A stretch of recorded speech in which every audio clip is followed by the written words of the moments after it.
Let's talk about 8 running backs going early this year in fantasy. Are these guys you must draft or must avoid? Hey, before I get to that, I got to remind you, flockfantasy.com/endgame is the place to be this fantasy football season. You could come play fantasy football against myself and Pierre and have the chance to win cash prizes. Plus, we'll break down your team individually in a podcast for you. Not to mention, you're going to get some cool endgame swag, plus our draft rankings, our in-season rankings, bonus articles, bonus videos, everything you need to crush this fantasy football season. Flockfantasy.com/endgame, 30% off. Check it out now. All right, let's start with a guy that is kind of shocking to be on this list, and that is Jonathan Taylor. Last year, pretty much the consensus #1 pick in every single draft, if not the #1 pick, at least #2 or the #3 pick. Now he's routinely going in the middle of the second round just because he had one down year where he was behind a bad offensive line, also dealt with an ankle, foot injuries all year, which is going to affect any running back. I don't care how good you are.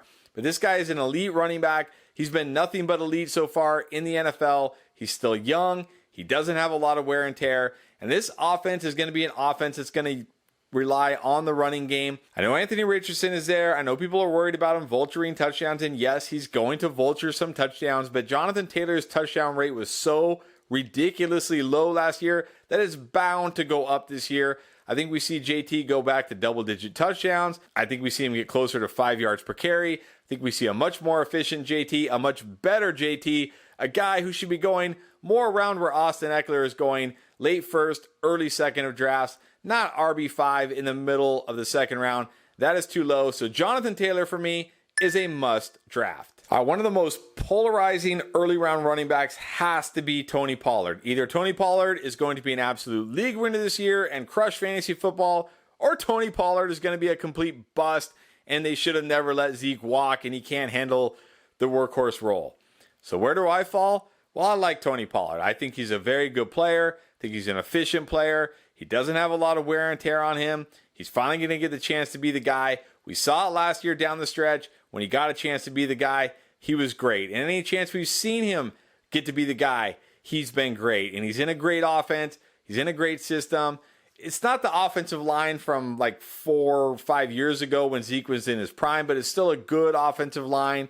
Mike McCarthy here is going to get this guy the ball in space, screens, wheel routes, things like that to get him the ball. He's an efficient runner. He's an explosive runner, always can hit a home run. So for me, Tony Pollard also going to be a must draft. All right, now a guy that just keeps chugging along no matter how much the Titans try to kill him, and that is Derrick Henry.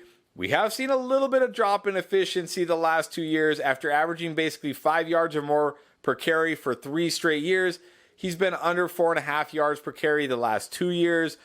Also, not a guy that's going to catch a lot of passes. I think he's set like a massive career high in catches last year with, 37 or something like that. Now with DeAndre Hopkins there, probably going to be used even less in the passing game. But we know he's going to get all the volume he can handle. We know he's going to be a monster around the goal line. But there are some things we got to be worried about here. Number one, for only the second time of his career, he had 350 carries last year. The last time he had 350 carries, he hurt his foot and missed the entire second half of the season. Also, this offense, even with the addition of DeAndre Hopkins, it's still going to be a bad offense.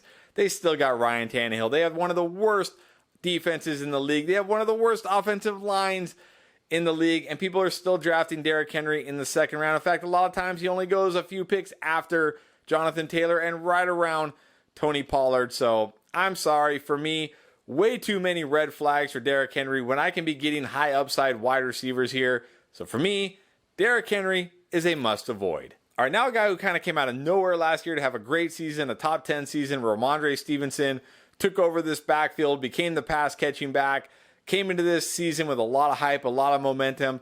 But now there's some reasons we might have to start getting concerned because the Patriots have been linked to a lot of veteran running backs. They just worked out Leonard Fournette. If they do bring in a running back like Leonard Fournette, Dalvin Cook, somebody like that, it's going to put a dent in Rhamondre Stevenson's, upside for sure. Because even though those guys are no longer elite, they're going to have a role. They're going to take away some goal line work, potentially some passing down work. So that would definitely hurt Rhamondre's value. So right now, I'm still going to have Rhamondre Stevenson as a must draft. I've talked about him a lot this offseason. They didn't do anything at the running back position other than let Jahmyr Harris walk. This is still going to be a team. It's going to run through the running game. It's going to run through Rhamondre Stevenson. They have a good defense, which means positive game script, which means they're going to have the ball a lot. You got to like those things for Rhamondre. He's going to catch a ton of passes. So as of today, he's still a must draft. But man, if they go out and sign Leonard Fournette or Dalvin Cook or even Ezekiel Elliott, who's going to steal a lot of touchdowns from him, then I might have to back off a little bit. But for right now, still a must draft on Rhamondre Stevenson. All right, now a guy who seemed like he was just going to be a no doubt, top 5 running back pick this year, and that is Josh Jacobs. But we have to be very concerned about Josh Jacobs right now because unlike Saquon Barkley, who I think will play under the franchise tag, it sounds like he's going to play. I don't know if Josh Jacobs is going to play under the franchise tag. He has said all offseason he's not going to do it and that he's going to hold out. Now, of course, when it gets closer to the season and he realizes he's not going to get paid, maybe he'll have a change of heart and he'll go out there. But man, got to be worried right now about Josh Jacobs potentially not being on the field. Also got to be worried about the fact that this guy had almost 400 touches last year. And go back, there is stats, there's been research done on this. Running backs who have this kind of usage often, number one, have a drop in efficiency the second year, the year after that kind of usage. And number two, are at a much higher risk for injury. We know Josh Jacobs, if he's out there, he's going to be the workhorse. He's going to get the majority of the touches. Can he hold up to another huge touch season like that? I mean, the positive here is he's basically on a contract year again because obviously he's not signed anywhere and he's not going to be signed anywhere for next year. But definitely some concerns for Josh Jacobs. So for me, if he drops far enough, then he becomes a must draft. But man, if people are still going to want to take this guy in the second round, I think there's too many concerns here. That's a must avoid for me. Now a running back coming off a major injury, Breece Hall, still being drafted as a top 10 running back, coming off an ACL tear. I was all over Breece Hall last year. If you watched our videos after he got drafted, I was ranking him inside my top 10, inside my top 8. I was even saying I probably should have him in the top 5, but I couldn't do it. I should have. Now he's coming off ACL and everybody thinks this guy is a value, like he's being drafted way too low. I've talked about it many times. We have a pretty good list of running backs first year back from ACL who have not been as good as they were the previous year. And we have one guy who came back better, and that was Adrian Peterson. But Adrian Peterson, a freak of nature in every possible way. So I can't do it with Breece Hall. Just too much risk first year back from ACL. He's still going to cost you usually a third round pick in your drafts. If anything, he's probably going to start the season not on the field. And even if he is out on the field, he's going to be very limited in his snaps and in his production. I mean, best case, you're hoping maybe the last third of the season, he's back close to a 100%. We can't expect him 100% at all this entire year. You're just hoping he gets close to that by the end of the season. In the third round, that's too much for me. So I love Breece Hall. I'm going to be drafting a ton of Breece Hall next year when you guys all let him fall because he disappointed you this year. But this year, he's a must avoid for me. Now, our only rookie we're going to talk about is Jahmyr Gibbs because he's still being drafted, as a top 12 running back right around the 3-4 turn. So how do I feel about Jahmyr Gibbs? Well, I'm pretty on the fence about Jahmyr Gibbs, to be honest. On the one hand, I see the potential where this guy could be a pass-catching monster in this Detroit offense.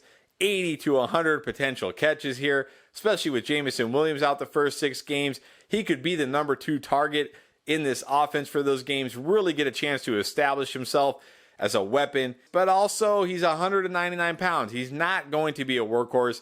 He's behind David Montgomery. Montgomery going to probably be in that Jamal Williams role that we saw last year, going to get most of the early down work, all of the goal line work. Gibbs does not have a ton of touchdown upside. He's talented enough that he could score touchdowns from farther out, 10 yards out, 7 yards out, 20 yards out. But you don't want to count on that week in and week out. So I think Jahmyr Gibbs is kind of fairly valued for me. Like, I'm on the fence here. I'm being honest. He's not a must avoid for me because I see the potential, but he's also not a must draft for me because I see the risk depending on who's there. So I don't know. I'm going to take the easy way out here and say, push. And then finally, a guy who disappointed me, that was Najee Harris. I thought he had a real case to be the RB1, a year 2 running back, potential to get better, a workhorse running back, and it didn't happen. He didn't get better. He was less of a workhorse than he was as a rookie. Maybe that was because of the foot injury. Maybe that was because of Jaylen Warren. But now it seems like he's more appropriately valued, being drafted right around RB12, RB13, kind of like early in the 4th round. And I think that's fair for Najee Harris because we know this guy is going to get a bunch of carries, 15, 20 plus carries every single week. He's going to get all the goal line work here. You don't have to worry about Kenny Pickett vulturing touchdowns like Mitch Trubisky did early in the year last year. He's going to catch a decent amount of passes. No, Najee Harris isn't going to rip off long touchdown runs. No, he's not going to be hyper efficient, but he's going to have the volume. He's going to have the touchdown upside. So in the 4th round for Najee Harris, I'm going to say must draft. So those are my takes on some polarizing running backs. But if you want to see 6 guys I have to draft in the middle rounds, check out this video right here.